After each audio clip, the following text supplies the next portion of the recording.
Hello అండి, welcome to cinema పంచాంగం. సూ ఫ్రమ్ సో ట్రైలర్ చూడంగానే నాకు హర్రర్ కామెడీ అన్నట్టు అనిపించింది.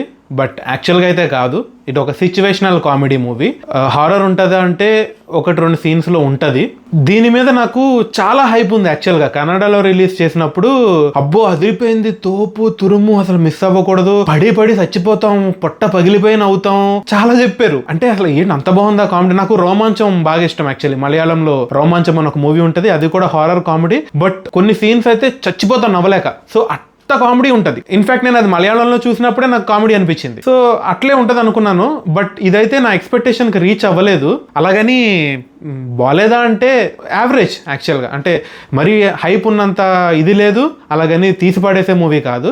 సో ఒక యావరేజ్ మూవీ. బట్ నేనైతే ఓవర్ రేటెడ్ అని చెప్తాను. చాలా ఓవర్ రేటెడ్ చేశారు, దీనికి చాలా హైప్ ఇచ్చారు. మేబీ దీన్ని మైత్రి మూవీస్ రిలీజ్ చేయడం వల్ల ఆ హైప్ వచ్చి ఉండొచ్చు. నాకు మూవీలో బాగా నచ్చింది ఏంటంటే క్యారెక్టరైజేషన్స్. బేసిక్గా ప్రతి క్యారెక్టర్కి ఒక క్యారెక్టరైజేషన్ ఉంటుంది. అంటే ప్రతి ఒక్కరికి ఒక ఓతపదం ఉంటుంది, ప్రతి ఒక్కరికి ఒక మేనరిజం ఉంటుంది, ప్రతి ఒక్కరికి ఒక స్టైల్ ఉంటుంది. సో ప్రతి క్యారెక్టర్ని హైలైట్ చేస్తాడు. సో ఆ క్యారెక్టర్స్ అన్నిటిని మనం కనెక్ట్ చేయడం వల్ల వాళ్ళు మాట్లాడుకునే ప్రతి మాట కానీ, లేదంటే వాళ్ళిద్దరు ఎవరైనా డిస్కషన్ జరుగుతున్నప్పుడు అందులోంచి కామెడీ పుడుతుంది. సో ఆ క్యారెక్టర్స్కి మనం కనెక్ట్ అయితే ఆటోమేటిక్ మనకి ఫిల్మోజీ ఛానల్ ఉంటుంది యూట్యూబ్లో. సో ప్రతి క్యారెక్టర్కి ఒక ఓతపదం కానీ, ప్రతి క్యారెక్టర్కి ఒక మేనరిజం ఉంటుంది. సో అట్లాగే అనిపించింది నాకు. సో ఆ క్యారెక్టరైజేషన్స్ మంచిగా రాసుకున్నారు. యాక్టర్స్ కూడా చాలా బాగా యాక్ట్ చేశారు. షనీల్ గౌతమ్ సో కొంచెం బొద్దుగా ఒక మిడిల్ ఏజ్డ్ మెన్ క్యారెక్టర్లా చేశారంటే ఒక 40+ ఏజ్ ఉండే ఒక క్యారెక్టర్ లాగా చేశారు. చాలా బాగా యాక్ట్ చేశాడు. ఒక యాంగిల్లో నాకు రక్షిత్ శెట్టిలా కనపడ్డాడు. అంటే అందరికీ పెద్ద దిక్కులాగా అట్లా ఒక క్యారెక్టర్ ఉంది. సో ఆ క్యారెక్టర్ చాలా బాగా క్యారీ చేశాడు. కాకపోతే అది స్టార్టింగ్ లో ఇచ్చినంత హైప్ ఎందుకు ఇచ్చారో తెలీదు. ఒక స్టేజ్కి వచ్చేసరికి సినిమా స్టోరీలోకి వెళ్ళిన తర్వాత ఆ క్యారెక్టర్ మొత్తం డౌన్ అయిపోతుంది. అంటే పక్కన పెట్టేసాడు, అసలు ఈ క్యారెక్టర్ ఒకటి ఉంది అని కూడా మనకు తెలియనట్టు పక్కకు గంటేస్తారు. బట్ లాస్ట్ లో మళ్ళీ దాన్నే హైప్ చేసుకొస్తారు. బట్ ఆ క్యారెక్టర్ ఒకటి. తర్వాత జేపీ తుమ్మినాడు డైరెక్టర్ అతనే. అండ్ ఇందులో అశోక్ అనే ఒక క్యారెక్టర్ చేశారు. సో ఈ స్టోరీ మొత్తం ఆ క్యారెక్టర్ చుట్టూ తిరుగుతూ ఉంటుంది. పెద్ద భయంకరమైన యాక్టర్ ఏం కాదు, నాకు మంచిగా అంత బీభత్సంగా ఏం అనిపించలేదు. బట్ బాగానే యాక్ట్ చేశాడు ఉన్న క్యారెక్టర్లో. అండ్ డైరెక్షన్ చాలా బాగుంది. ప్రతి సీన్ కూడా చాలా న్యాచురల్గా ఒక విలేజ్ లుక్లో ఒక ఇన్నోసెన్స్ చూపిస్తారు ప్రతి క్యారెక్టర్లోనూ. ఆ ఊళ్ళో ఉండేది అంతా మంచిగా చూపించాడు. సో డైరెక్షన్ పరంగా చాలా బాగుంది.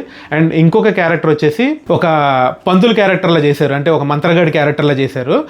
రాజ్ బి శెట్టి అని ఇంకొక అతను ఒక బాల్డ్ హెడ్ వేసుకుని ఉంటాడు. సో ఆ క్యారెక్టర్ అయితే మాత్రం హైలైట్ మూవీకి. యాక్చువల్గా అతను వచ్చినప్పుడే కొంచెం నవ్వాను నేను. మిగిలిన దాంట్లో నాకు మరీ అంత ఫన్ అనిపించలేదు. సిచ్యువేషనల్గా ఓకే, మేబీ కొన్ని స్మైల్స్ తెస్తాయి మన ఫేస్ మీద, బట్ మరీ పగలబడిపోయి నవ్వేసే అంత సీన్స్ అయితే ఓవరాల్గా ఏం అనిపించలేదు. సో స్టోరీ విషయానికి వచ్చేసరికి ఏంటంటే ఒక చిన్న ఇన్సిడెంట్ జరుగుతుందండి ఊర్లో. ఒక ఇన్నోసెంట్ ఊరు ఉంటుంది. ఆ ఊర్లో ఒక చిన్న ఇన్సిడెంట్ జరుగుతుంది. ఆ ఇన్సిడెంట్ వల్ల ఒక అతను దెయ్యం పట్టినట్టు యాక్ట్ చేయాల్సి వస్తుంది. సో అలా యాక్ట్ చేయడం వల్ల ఏం జరిగింది, లాస్ట్కి దాటి వల్ల ఏం మంచి జరిగింది, సో ఇదంతా స్టోరీ. సో ఒక ప్లెయిన్ స్టోరీ లైన్ చాలా లీనియర్గా వెళ్ళిపోతూ ఉంటుంది. సో దాంట్లోనే ఫన్ క్రియేట్ చేశారు. రకరకాల క్యారెక్టర్స్, ఒక్కొక్క క్యారెక్టర్ వస్తూ ఉంటుంది. ప్రతి క్యారెక్టర్కి సెపరేట్ బీజిఎం ఇచ్చారు, చాలా బాగా చేశారు. ఇంకొక క్యారెక్టర్ ఉంటుంది, ఆయన పేరు గుర్తురావట్లేదు, మా బావ క్యారెక్టర్. ఆయన కూడా అసలు అర్రే మంచి హడావుడి చేస్తూ వస్తాడు. అవి చూస్తూ ఉంటే మన పెళ్ళిళ్ళలో హడావుడి చేసే ఒక మనుషులు ఎవరో ఒకళ్ళు గుర్తొస్తూ ఉంటారు. సో ఆ క్యారెక్టర్ కూడా చాలా ఫన్నీగా అనిపించింది. వస్తాడు, తాగుతాడు, పడిపోతాడు, రిపీట్, వస్తాడు, తాగుతాడు, పడిపోతాడు, రిపీట్ అన్నట్టు ఉంటుంది. సో ఆ క్యారెక్టర్ ఒకటి బాగుంది. మిగిలిన ఊళ్ళో చిన్న క్యారెక్టర్స్ అవన్నీ బాగానే చేశారు. సో సినిమా విషయానికి వచ్చేసరికి ఏం బాగుంది ఏం బాగాలేదు అంటే నాకైతే సిచ్యువేషనల్ కామెడీ మంచిగా అనిపించింది. అండ్ క్లైమాక్స్ ఒక 15-20 మినిట్స్ ఒక కామెడీగా వెళ్తున్న దాన్ని ఎమోషనల్గా తిప్పేసి కొంచెం యాక్షన్ పెట్టి అదంతా బాగా కన్వర్ట్ చేశారు. సో ఇది ఒకటి బాగా నచ్చింది. రెండోది వచ్చేసి అందరూ చేస్తున్న న్యాచురల్ యాక్టింగ్. మూడోది వచ్చేసి బ్యాక్గ్రౌండ్ మ్యూజిక్ ఒకటి, సాంగ్స్ ఒకటి చాలా బాగున్నాయి. సాంగ్స్ అయితే ఫస్ట్ టైం విన్నా కూడా మంచి ఫ్రెష్గా అనిపించినాయి సాంగ్స్. అండ్ బ్యాక్గ్రౌండ్ మ్యూజిక్ కూడా ఎక్కడెక్కడ వాడాలో అక్కడక్కడ వాడాడు. మీకు నచ్చంది ఏంటి అంటే నాకు ఎందుకో తెలియదు కానీ చాలా రేర్గా వస్తుందండి. నాకు కొన్ని సినిమాలు చూసినప్పుడు నిద్ర వస్తుంది. ఈ సినిమా చూసినంతసేపు చాలాసార్లు నిద్ర వచ్చింది. యాక్చువల్గా దీనికన్నా ముందు నేను బకాసురా రెస్టారెంట్కి వెళ్ళాను. సో ఒకవేళ నేను పొద్దున్నే లేచి ఉంటే దానికి నిద్ర రావాలి, కానీ దీనికి నిద్ర వచ్చింది, చాలా నిద్ర వచ్చింది. అంటే చాలా డ్రాగింగ్గా రిపీటెడ్ సీన్స్ లాగా, అంటే ఒక గోల్ లేకుండా వెళ్తున్నట్టు, ఇక్కడ కొంచెం నాకు బోర్ కొట్టినట్టు, ఎప్పుడైతుందిరా ఇది, అసలు ఏం జరుగుతుంది నెక్స్ట్ అన్న హోప్ లేకుండా. సో అట్లా వెళ్ళింది. చాలాసార్లు అయితే కునికిపాటు పడ్డాను, బయటికి వెళ్ళి వాటర్ బాటిల్ తెచ్చుకొని నీళ్ళు తాగాను.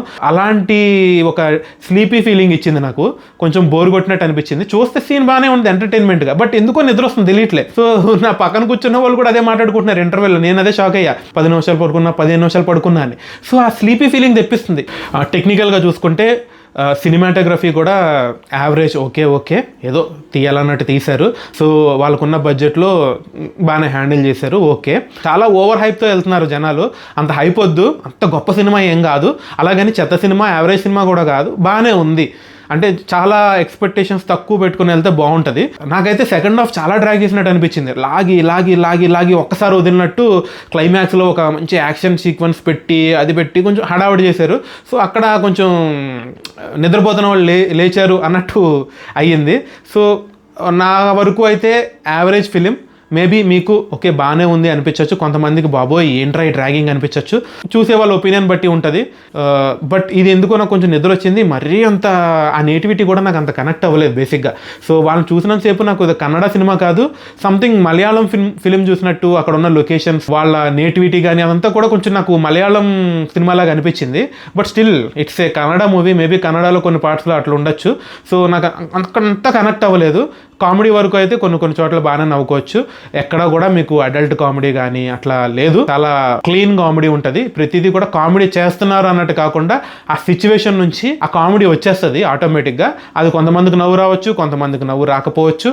నాకైతే యావరేజ్ అనిపించింది మూవీ. ఈ వీకెండ్ వెళ్ళి చూడాలి అనుకుంటే చూడండి, బకాసురా రెస్టారెంట్ కూడా చూడొచ్చు. ఇదండి రివ్యూ. సో సినిమా పంచాంగం సబ్స్క్రైబ్ చేసుకోండి. మ్యాక్సిమం అన్ని సినిమాలు చూస్తున్నాను, కొన్ని ఏమైనా ట్రైలర్స్ నచ్చితే అవి కూడా చూస్తాను. మ్యాక్సిమం హిందీ మూవీస్ అయితే నేను ఎక్కువ చూడను, మేబీ తమిళ్ చూస్తా, మలయాళం చూస్తా, కన్నడ చూస్తా. సో సబ్స్క్రైబ్ చేసుకోండి, ఎంకరేజ్ చేయండి. ఇలాగే అన్ని రివ్యూస్తో మీ ముందుకు వస్తాం. Thank you so much.